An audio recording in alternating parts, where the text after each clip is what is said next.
Bom, nós estamos recebendo aqui no nosso canal e também no nosso programa Visão de Mercado a Cris Arcangeli, uma grande empresária que iniciou aí sua carreira como dentista, depois virou empresária no ramo de cosméticos, basicamente com shampoo, enfim, virou empreendedora. Cris, primeiramente, muito grato, né, por estar recebendo aqui, né, você no programa Visão de Mercado. E como que foi essa trajetória aí de dentista a empresária no ramo de cosméticos? Seja bem-vinda. Obrigada. Eu sempre falo que eu sou uma dentista que virou shampoo. Foi escrever um livro e depois foi parar na televisão. Nem sei lá muito bem como, né? Então, é uma brincadeira para contar um pouquinho do meu caminho, né? Que começou lá em 86, quando eu vendi minha cadeira de dentista. E fiz a minha primeira empresa, que foi a Fitoervas, uma empresa de shampoos naturais. Foi a primeira empresa a que inaugurou o segmento de shampoos naturais e sem sal. Então, foi em 86, aí eu trafiquei com essa empresa durante 12 anos, acabou se tornando uma empresa bastante grande.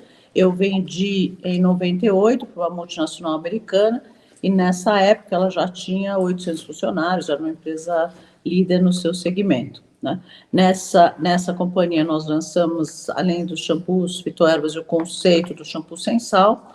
Lançamos várias coisas, várias inovações. A primeira tampa flip-top, o primeiro shampoo produto chamado condicionador, primeiro máscara de cabelo, e também a primeira semana de moda do Brasil, que era o Fitoervas Fashion, e depois o primeiro prêmio de moda do Brasil, que era o Fitoervas Fashion Awards, que foi um evento criado pela Fitoervas, que ficou tiveram 8 edições, era televisionado ao vivo pela MTV, e que lançou 61 nomes da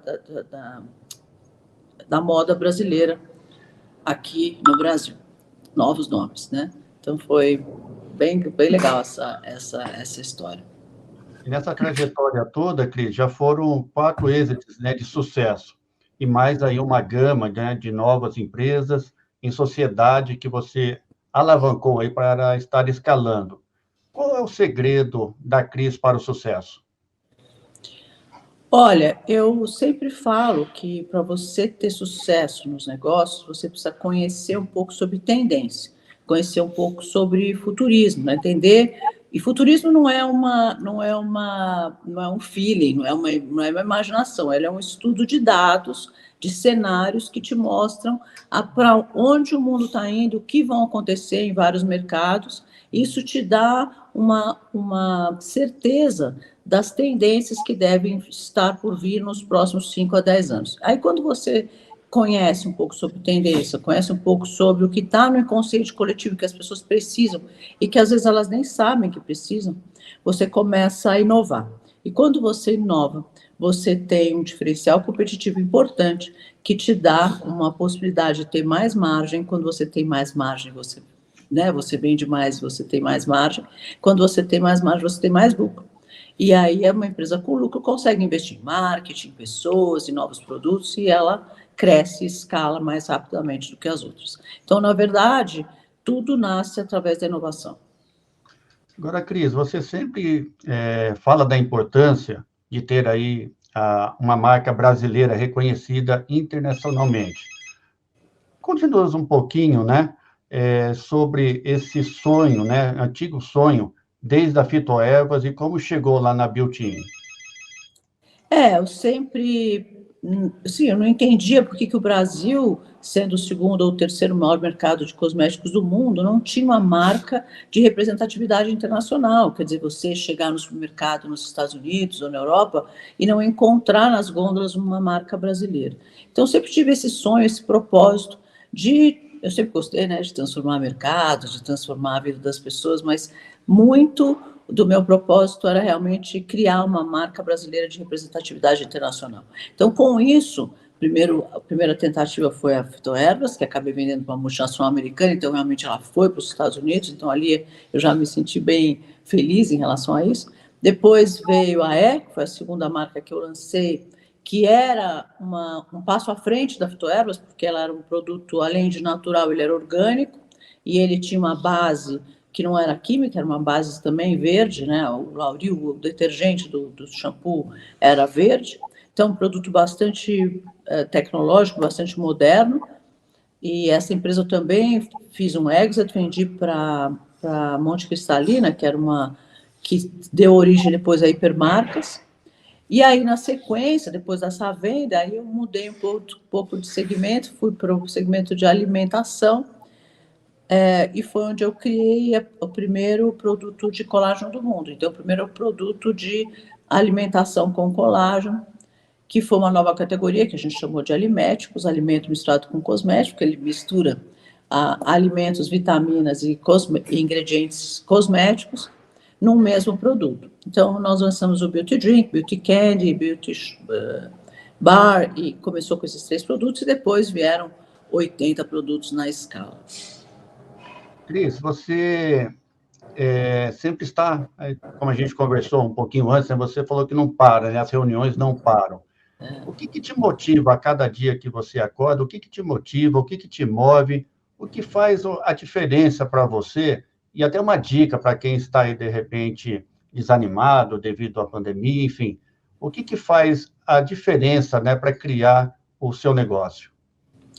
Olha, eu até agradeço essa pergunta, porque realmente é importante a pessoa saber o que te move, né? O porquê você faz as coisas. Perguntar todos os dias os seus porquês, porque tem muita gente que não sabe por que faz as coisas. E, infelizmente, 87% das pessoas no mundo trabalham em alguma coisa que elas de verdade não gostam. Então, eu acho muito triste isso. Acho que a gente precisa realmente saber o que nos move e o que nos faz fazer as coisas. E, para mim, é realmente a vontade e o propósito de transformar mercados e transformar a forma das pessoas verem as coisas ou fazerem as coisas, e muito de transformar a vida das pessoas, né? Então, pode observar que quase todos os meus projetos, o Fidelbas Fashion lançou esses novos estilistas que eram totalmente desconhecidos, mudou não só a vida deles, mas em todo o entorno e todo o mercado. Depois veio o Stream Makeover Social, que foi um reality show que eu fiz para a Record, que construía creches pelo Brasil. A gente construiu 10 creches pelo Brasil e colocamos mais de 2.000 crianças de volta nas escolas, e transformou a vida não só das crianças, mas de todas as pessoas da família e o entorno. E no final, agora, foi o Comunidades a Mil, que é um projeto que eu faço de construção, de aceleração de mulheres nas favelas. Então, ensinando empreendedorismo, ensinando negócios, dando parceria, visibilidade de qualidade, investimento, para que elas consigam escalar. E esse projeto hoje se transformou no primeiro reality show de impacto social do mundo. É o primeiro que não elimina ninguém é eliminado. O público torce para uma das empresas que ganha mais, porque ela ganha competição de pitch, então ela ganha um prêmio. Então, essa é a torcida. Então, você torce para quem ganha, não para quem perde ou para quem sai.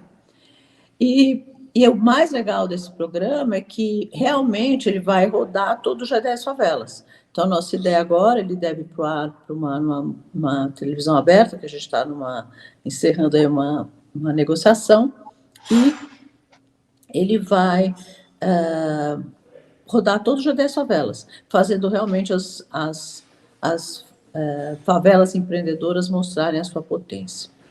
Falando em favela, Cris, você conhece, por um acaso, o projeto de São José do Rio Preto, que é As Valquírias, que também trabalha com favelas? Não.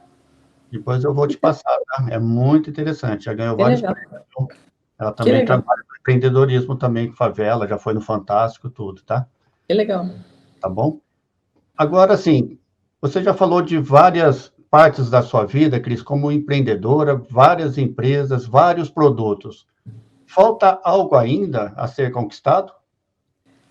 Eu acho que sempre falta, né? Agora eu estou realmente numa missão depois de fazer esse tour pelo Brasil com essas empresas.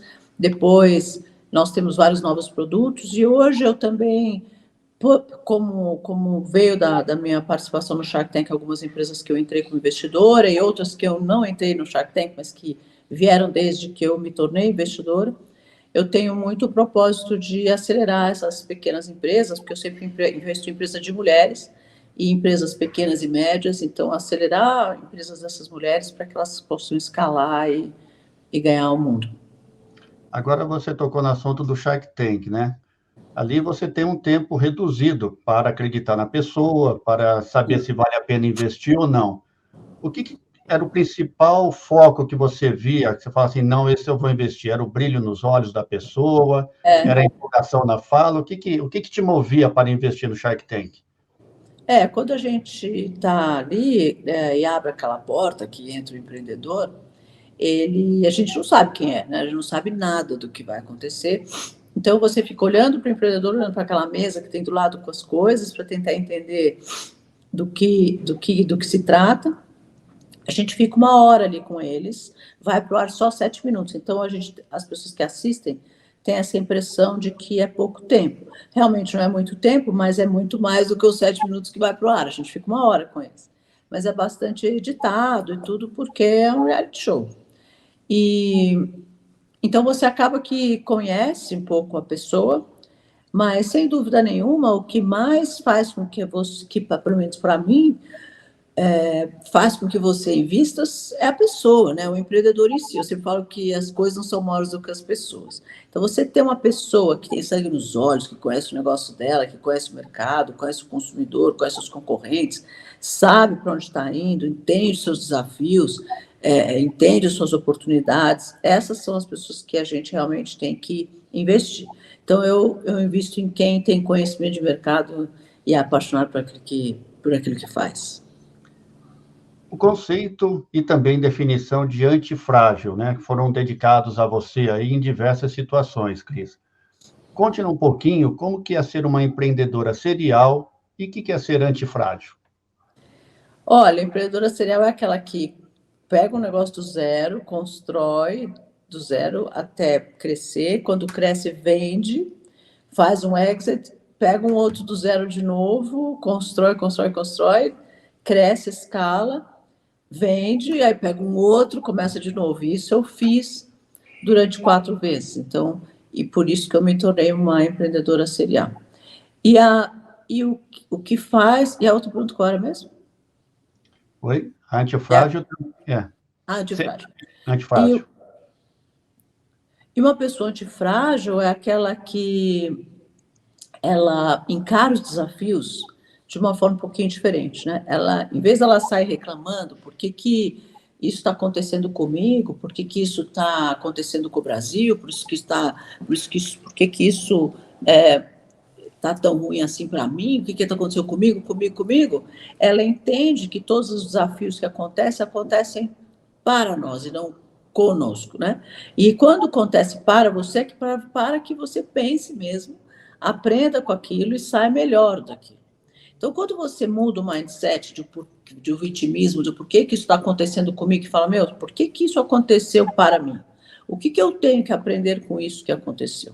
Aí você começa a pensar diferente, e aí começa a buscar soluções. Então, eu falo que é um momento muito, muito particular, muito solitário de cada um, porque você pega aquele problema, aquele desafio, aquela coisa, e digere aquilo, né?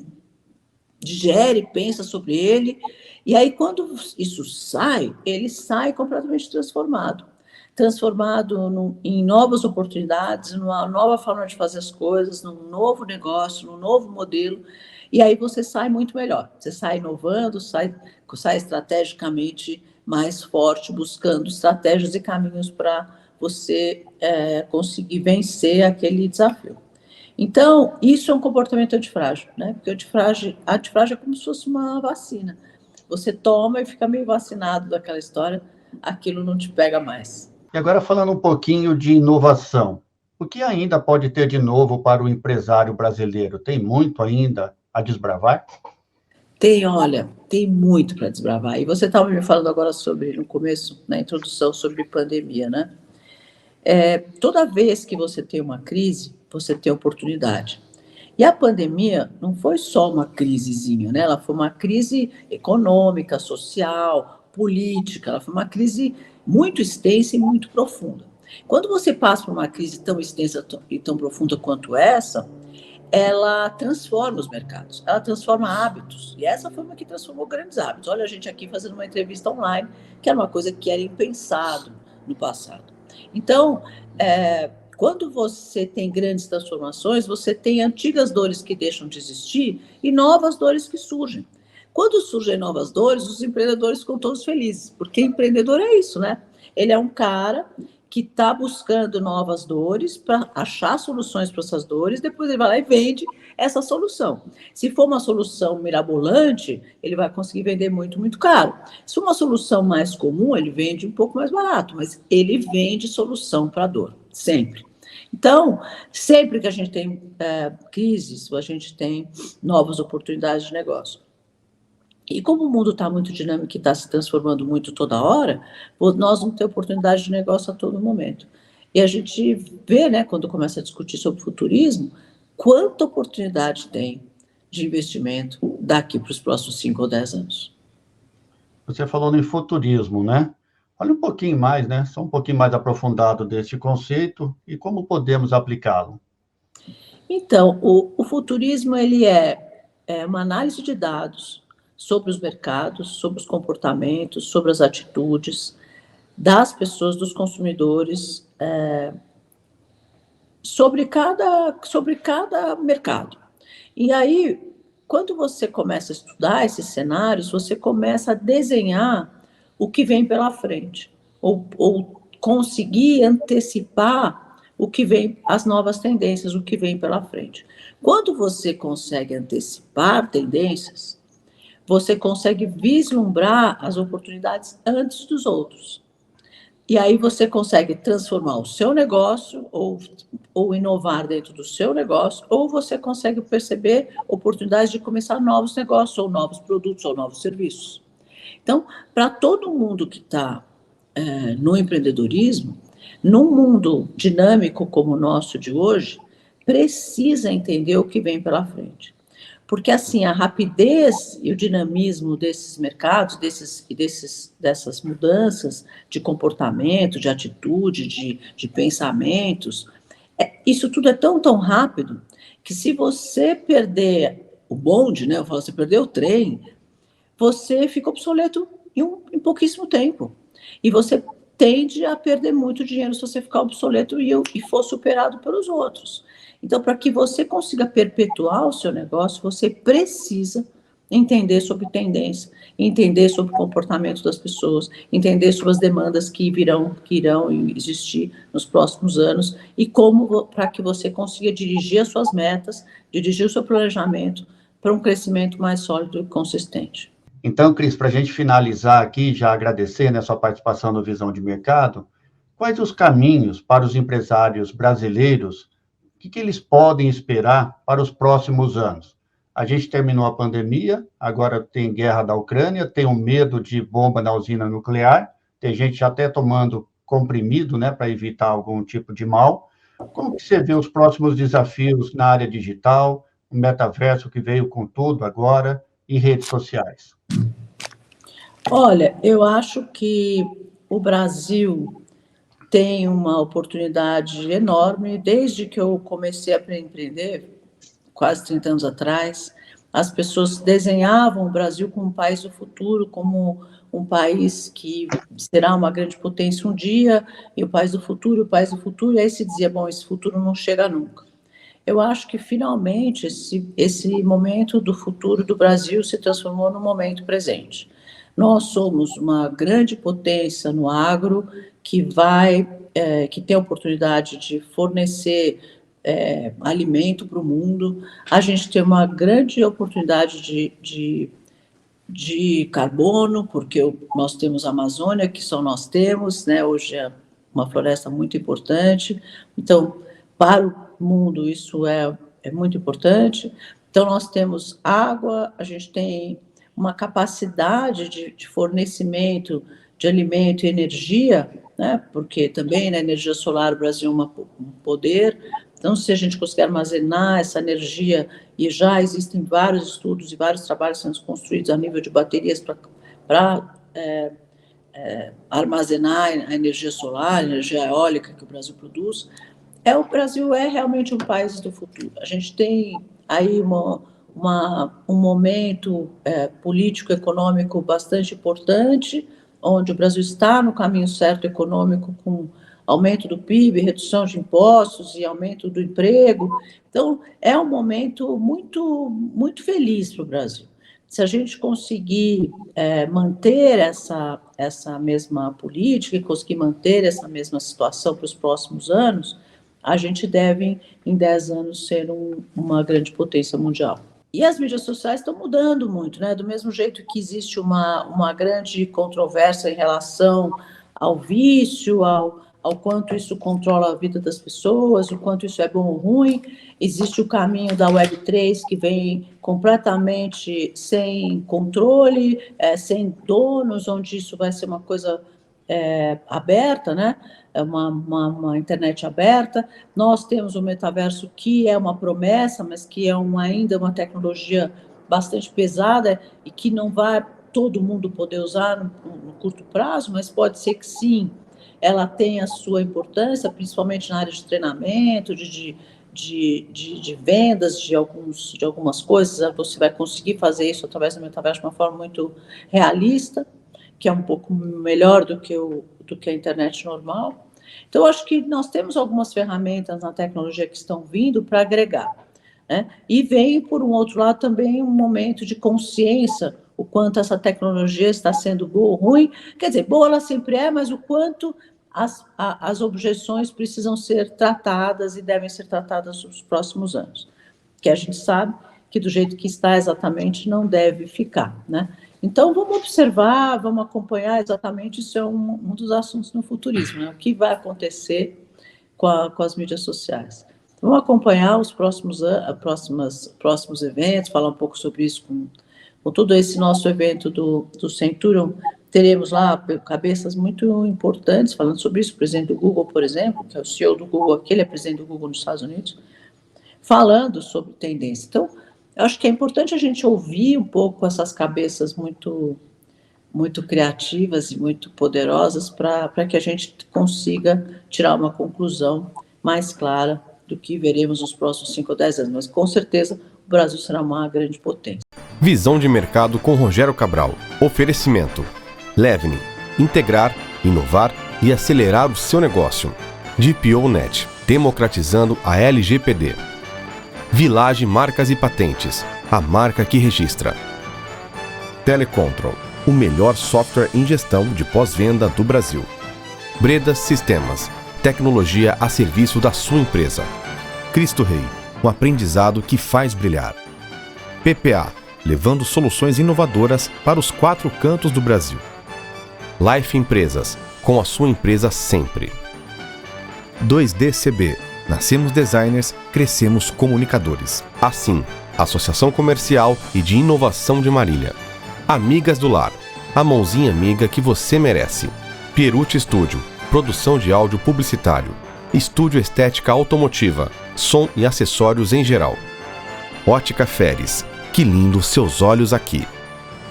CIM Corretora de Seguros, seguro só com corretor de seguros. Vidraçaria Amazonas, vidrada em você. Frango de grife, aqui o sabor é melhor do que o cheiro. Mabeco, alimentação natural pet, fone 997415100.